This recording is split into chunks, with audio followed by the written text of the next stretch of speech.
movimento Policiais Antifascismo, ele nasce num momento bastante interessante para a história do país, que foi quando a gente começou a entender, começou a perceber, diversos setores da sociedade começou a perceber o avanço de uma onda fascista e com reflexos reais, com possibilidades reais de se tornar o pensamento hegemônico dentro do nosso país. E aí, um coletivo sindical chamado Coletivo Sindical Sankofa da Bahia convida um delegado de polícia do Rio de Janeiro, que é o Orlando Zacconi, que é bastante conhecido, porque foi o delegado que esclareceu o caso do Amarildo e tudo.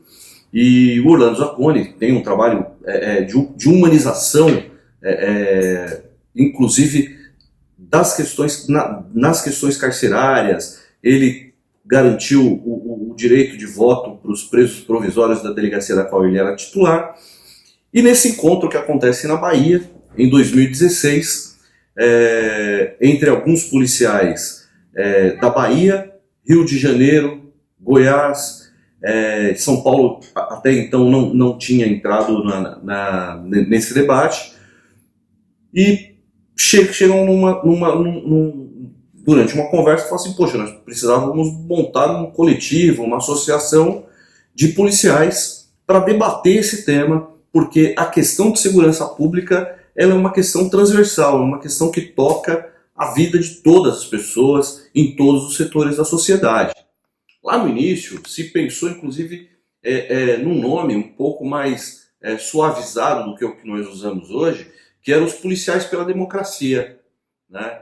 Só que a constatação da existência desse fascismo que vinha de forma muito acelerada, tomando conta do debate político brasileiro, resolveu se criar nas redes sociais, porque começa lá no Facebook, um grupo chamado Policiais Antifascismo.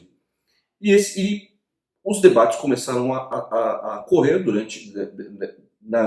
nos fóruns desse grupo, e policiais de diversos locais do país, inclusive aqui de São Paulo, que foi o meu caso, foram se chegando e contribuindo com esse debate. No meu caso, por exemplo, específico, meu caso é um caso bastante interessante, que é assim: eu sou policial já há mais de 20 anos, e lá em 2016 eu já estava bem próximo de completar 20 anos de polícia, e houve uma série televisiva, né, da Globo, em que existia foi chamado, né, para uma polêmica, foi criada uma polêmica em torno da seguinte situação: na entrada de um hospital chegava um traficante com uma condição de saúde mais debilitada e um policial. E os médicos entravam num dilema: poxa, quem socorrer primeiro? Quem que eu escolho para socorrer? O traficante que está com uma condição de saúde pior, mais debilitada, ou eu salvo o policial?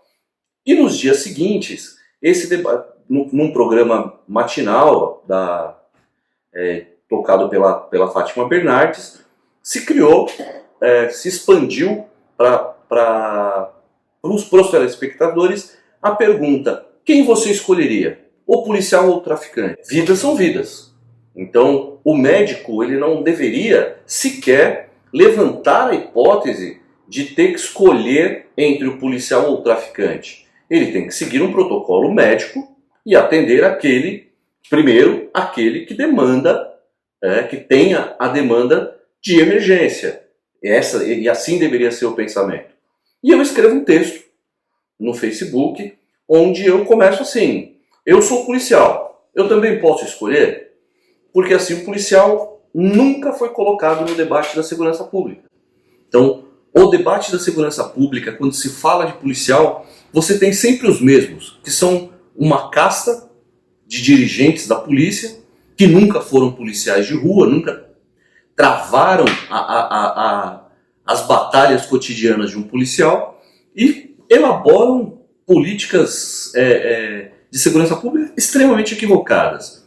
E aquele meu texto começou a correr, não chegou, como eu costumo dizer, não chegou a viralizar, não tenho essa capacidade na internet, mas foi chegando e chegou em alguns colegas da Bahia, que entraram em contato comigo e falaram: olha, nós estamos formando um grupo e parece que o seu incômodo também é o nosso incômodo, e nós estamos querendo criar um grupo para discutir uma política de segurança pública que vá na contra-hegemonia, contra esse pensamento hegemônico. E aí acontece uma organização do primeiro seminário dos policiais antifascismo no Rio de Janeiro, que aconteceu em setembro de 2017.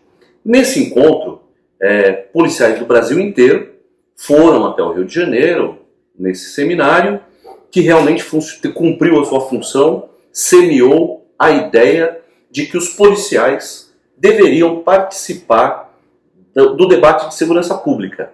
Mas como que esses policiais deveriam participar do debate de segurança pública? Cumprindo um papel de ponte, ou seja, o policial que conseguiria fazer o diálogo com os movimentos sociais e com o interior das instituições policiais. Esse discurso da guerra contra as drogas, ele é uma construção extremamente artificial e que serve única e exclusivamente para justificar um genocídio, um massacre que já existe no país contra o preto, pobre e periférico, porque é esse que é atacado nessa guerra contra as drogas. E é fácil de se constatar que a guerra contra as drogas, essa famigerada guerra contra as drogas, mata muito mais do que as mortes causadas pelo uso das substâncias consideradas drogas, né, ilícitas ou lícitas.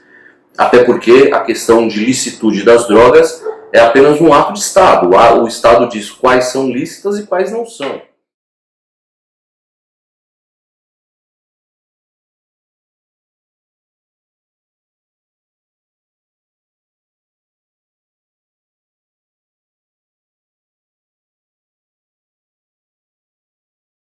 Como eu costumo brincar com as pessoas, eu fico imaginando eu entrando numa guerra contra a maconha, eu atiro na maconha, a maconha atira em mim.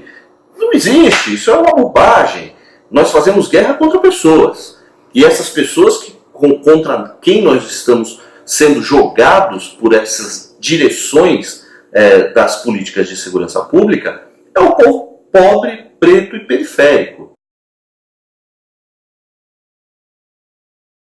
O militarismo, né, a ordem militar, que já é um contrassenso para a atuação policial, o policial deve atuar como um gestor, como um participante, um garantidor de direitos, um garantidor do exercício da cidadania, enquanto a lógica militar é a lógica, sim, aí sim, da guerra. É o combate ao inimigo, é ataque e defesa. Ou eu vou tomar um território, ou eu vou proteger o meu território.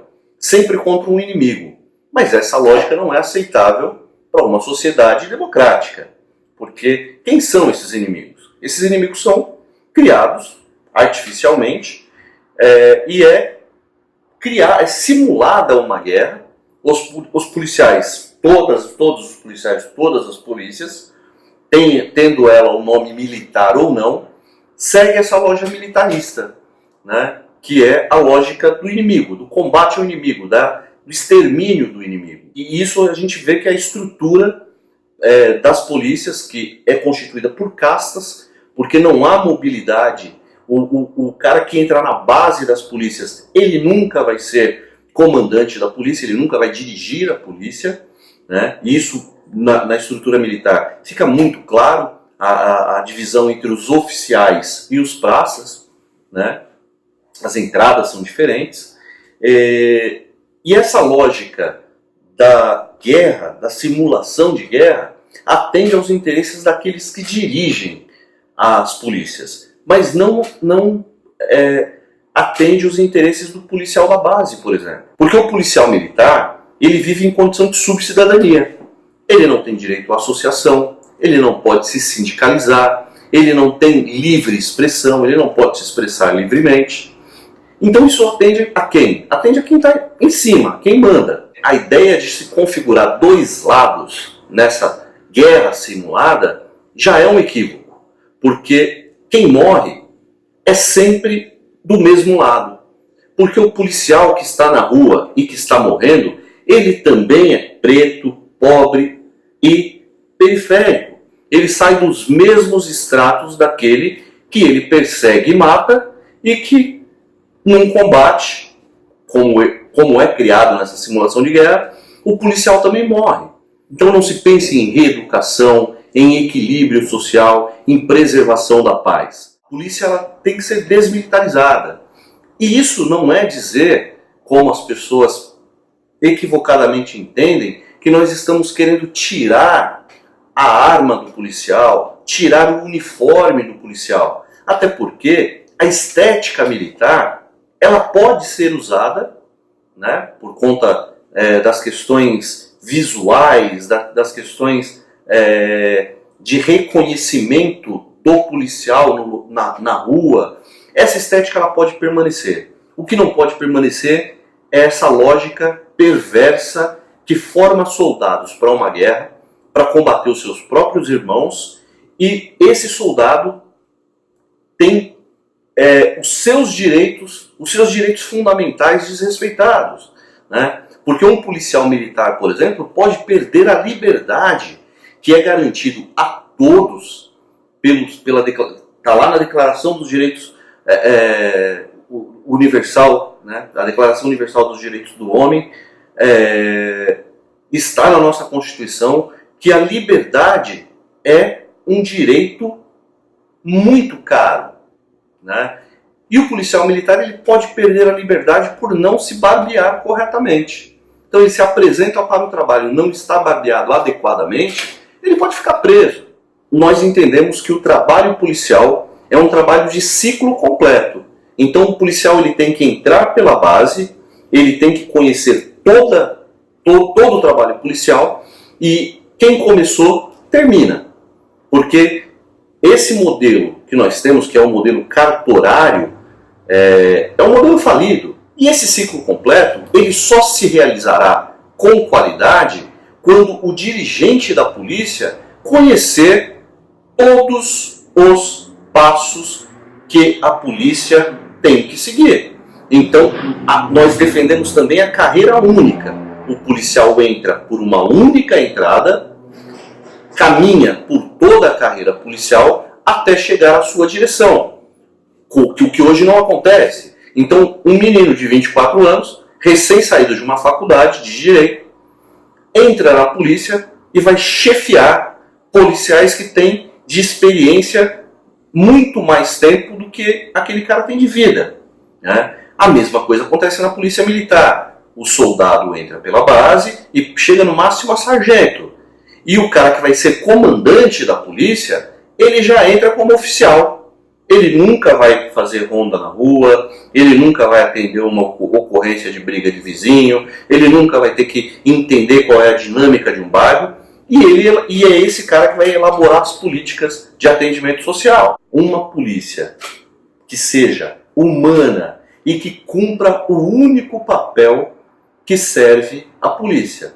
A polícia ela deve cumprir um único papel na sociedade, que é o papel de garantir os direitos. E garantir os direitos é garantir os direitos de todos. Portanto, essa dicotomia que se cria entre polícia e direitos humanos é de um total absurdo, porque a existência do policial só é possível porque existem direitos a serem garantidos. E os direitos fundamentais, como os que conhecemos como direitos humanos, são os que dão base à vida social, que dão base à cidadania. Então o policial deve garantir isso. Esse é o único papel da polícia. E para a construção dessa polícia garantidora de direitos, humanista e que reconheça o cidadão como um igual, como parte dele ou ele parte de um conjunto, esse cara não pode ser tirado da sociedade para ser treinado como policial. A sociedade é que tem que treinar esse policial. Então, assim, de tudo que se instaura em inquérito policial, em investigação policial no Brasil, apenas 4% tem uma resposta. E esses 4% não quer dizer que esclareceu o crime, a autoria, a circunstância, não. Às vezes dá a resposta de que não se encontrou nada. Então, assim, os princípios dos policiais antifascismo é construir uma polícia em que o policial seja reconhecido e se reconheça como trabalhador. Então, o policial ele se reconhece como trabalhador, ele sendo construído como trabalhador, ele vai se reconhecer na luta dos demais trabalhadores. Portanto, a ideia do policial reprimir a luta, a manifestação pública de outros trabalhadores é injustificável. É injustificável. Então, devemos construir o policial como trabalhador, para que ele se reconheça como classe. Ele faz parte da classe trabalhadora.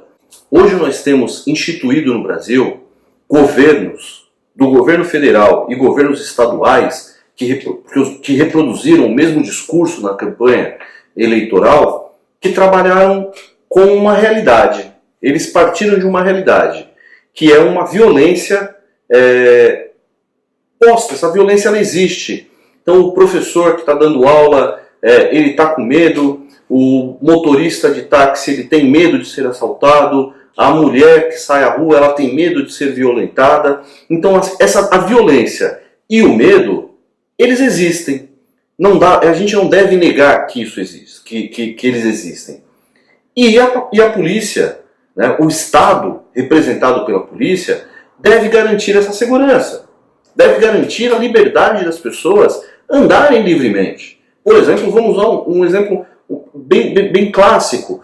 É inadmissível você pensar que uma mulher tem que parar e pensar que roupa que ela vai usar, porque essa roupa pode levar a uma situação em que ela vai ser vítima de violência sexual. Ou seja, como se a mulher precisasse...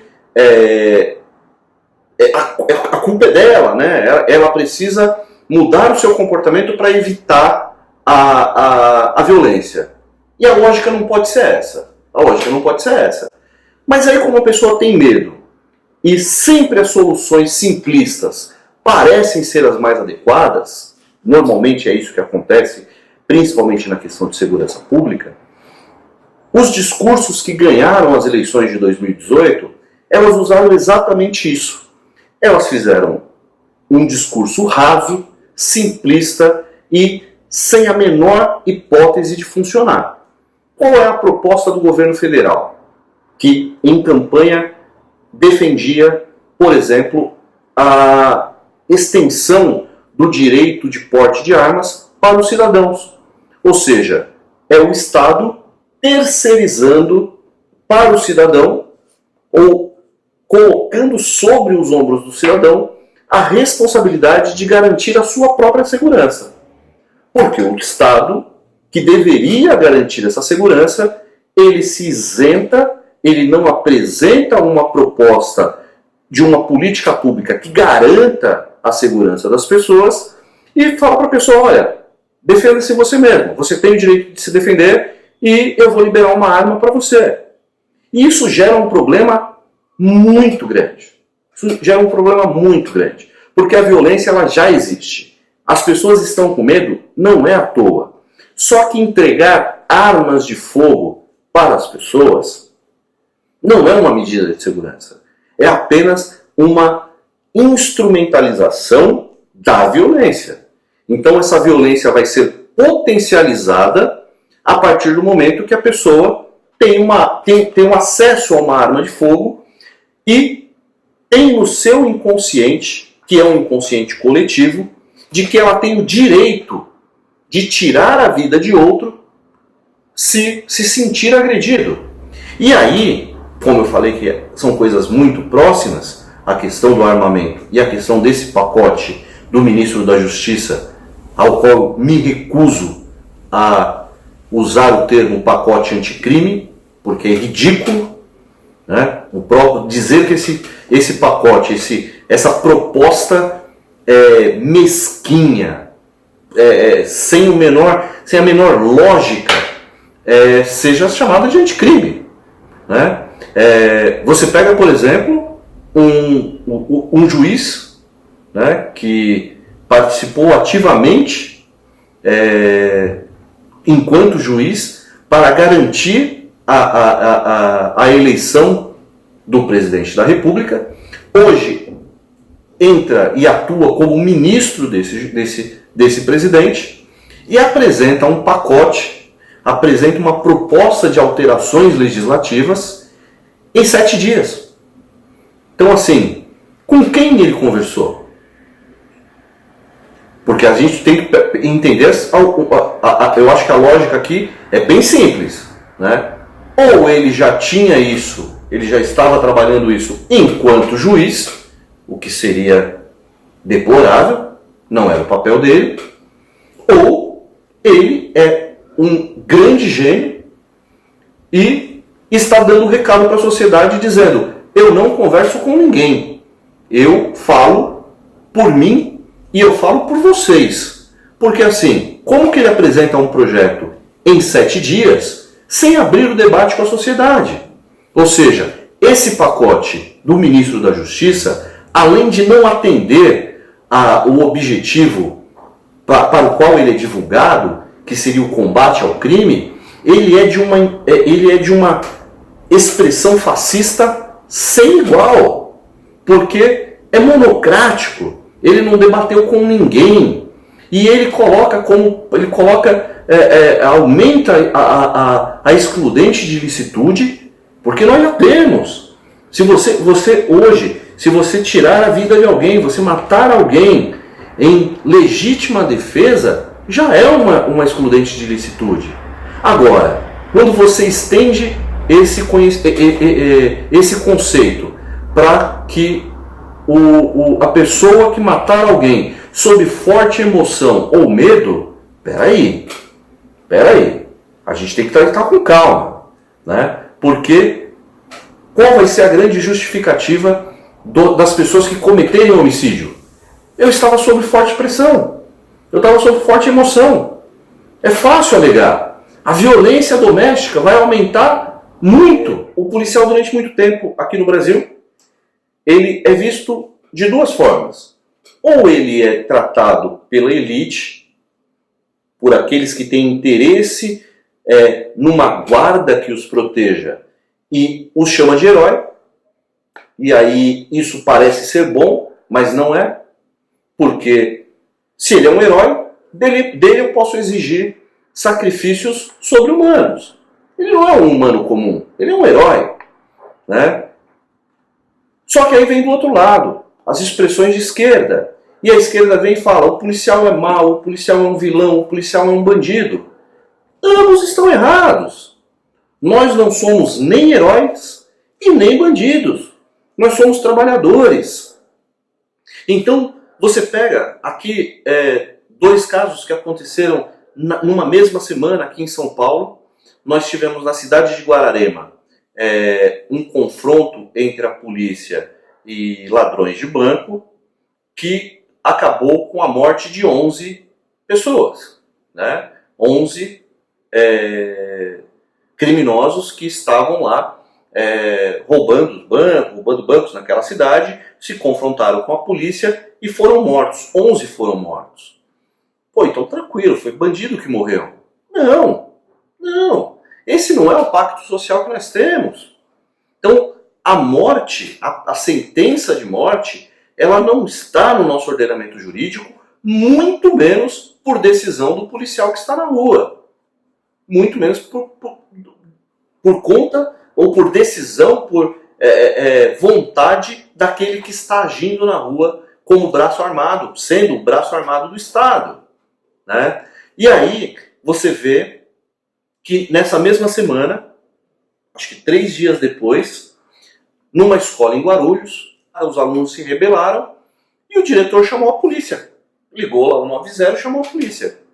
Entra na escola alguns policiais militares, dentre eles um policial com uma carabina, calibre 12, uma arma de grosso calibre, e coloca essa arma no peito de uma menina de 16 anos e empurra essa menina.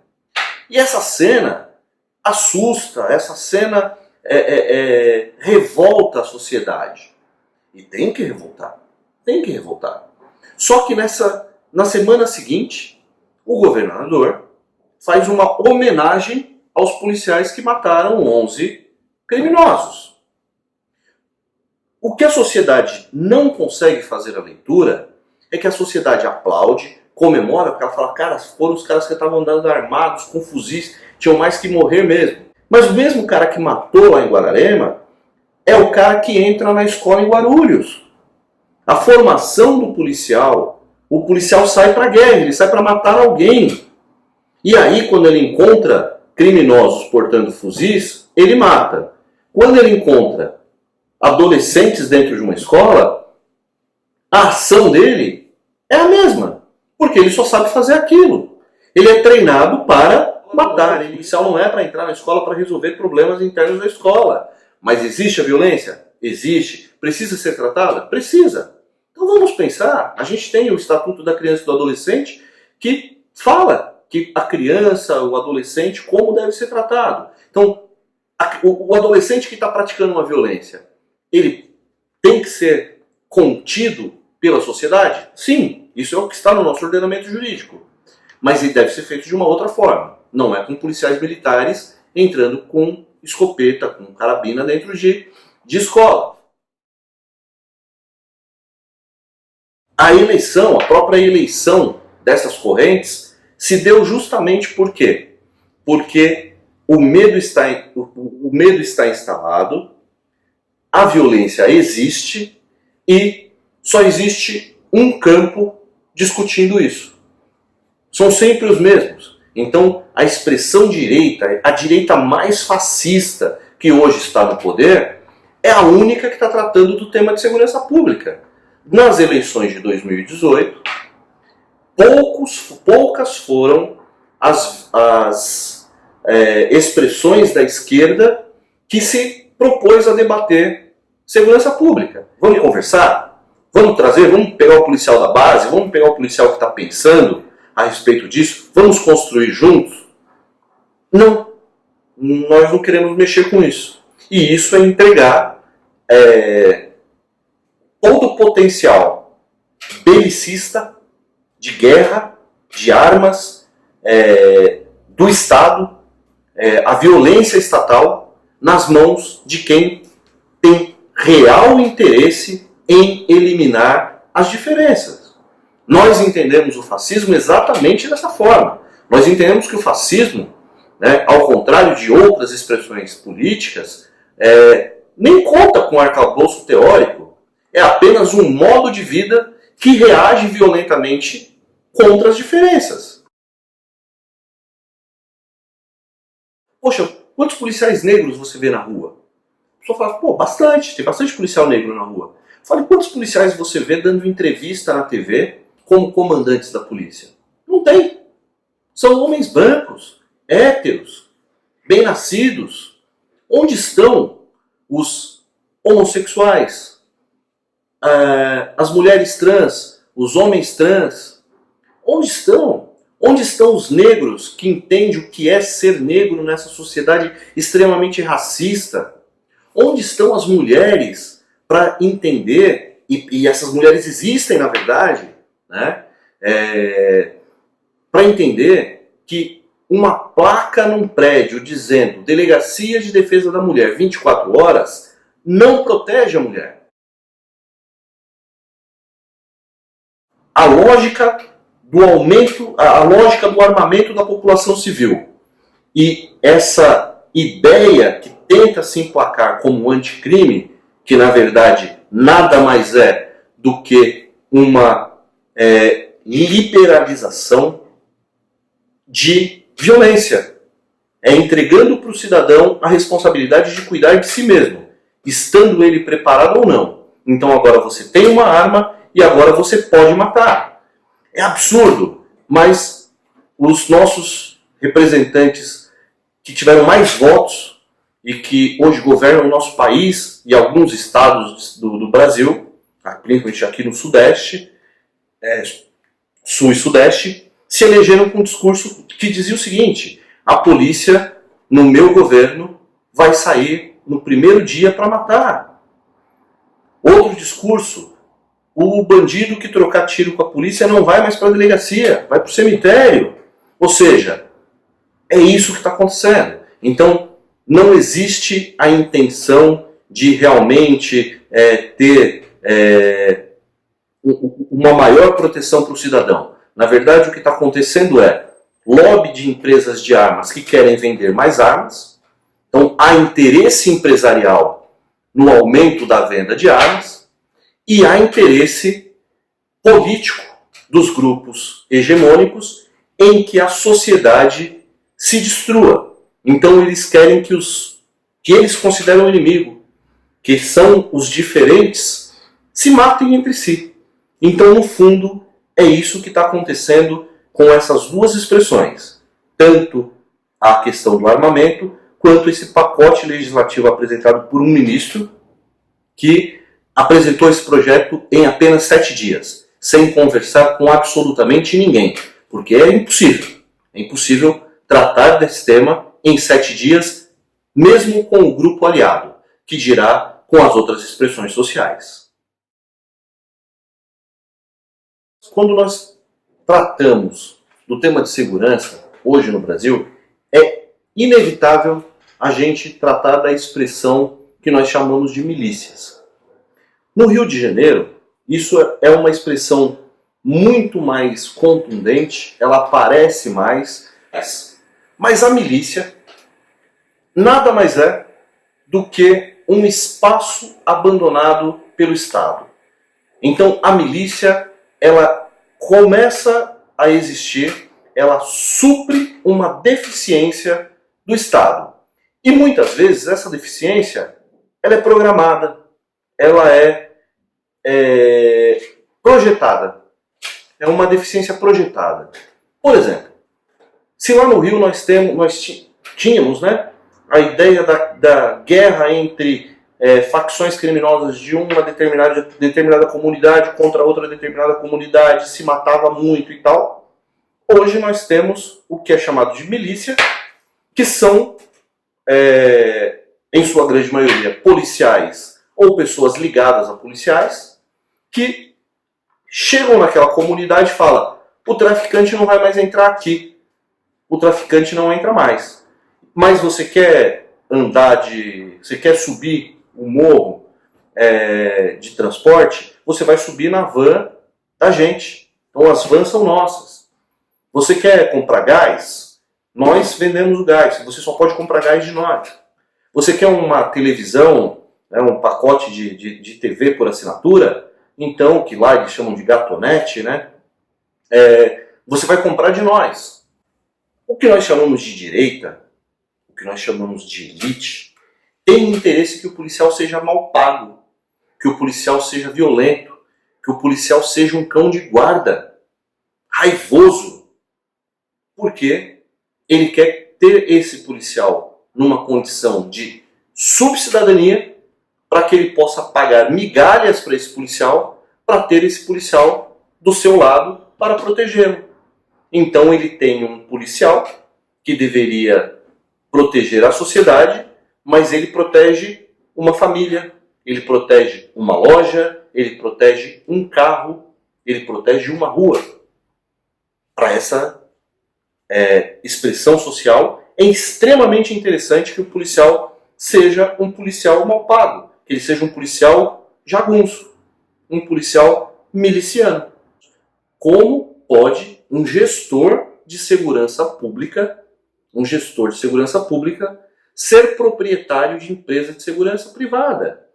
Isso é a mais descarada forma de se apresentar para a sociedade dizendo o seguinte: olha, eu vou fazer a segurança falhar, eu vou fazer a segurança pública falhar, eu vou criar políticas que são falhas para que eu possa me beneficiar.